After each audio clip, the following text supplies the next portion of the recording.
नमस्ते दोस्तों, आज हम देखेंगे कि 2030 तक भारत और पाकिस्तान की सैन्य और आर्थिक शक्ति में क्या अंतर होगा। यह विश्लेषण तथ्यों और आंकड़ों पर आधारित है, न कि किसी पूर्वाग्रह पर।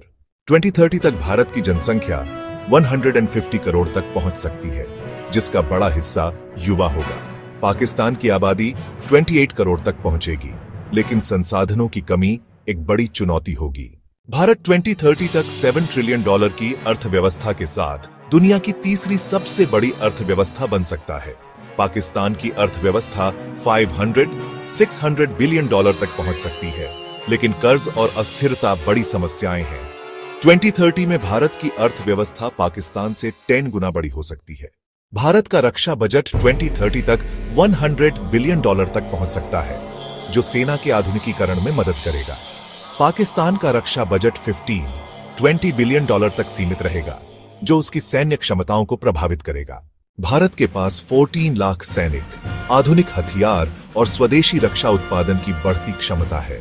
पाकिस्तान की 6.5 लाख की सेना मुख्यतः चीनी हथियारों पर निर्भर है, जो एक रणनीतिक कमजोरी है। 2030 तक तकनीकी और संख्यात्मक दोनों मामलों में भारत की बढ़त और भी स्पष्ट हो जाएगी। भारत के पास युवा शक्ति और बढ़ती अर्थव्यवस्था का फायदा है, लेकिन असमानता और प्रदूषण जैसी चुनौतियां भी हैं। पाकिस्तान के पास सीपीसी जैसे अवसर हैं, लेकिन राजनीतिक अस्थिरता और आतंकवाद की समस्याएं गंभीर हैं। आंकड़ों के आधार पर 2030 में भारत आर्थिक, सैन्य और वैश्विक प्रभाव में पाकिस्तान से काफी आगे दिखता है। आपका क्या मानना है? 2030 में कौन सा देश ज्यादा मजबूत होगा? कमेंट में बताएं और वीडियो को लाइक और शेयर करें।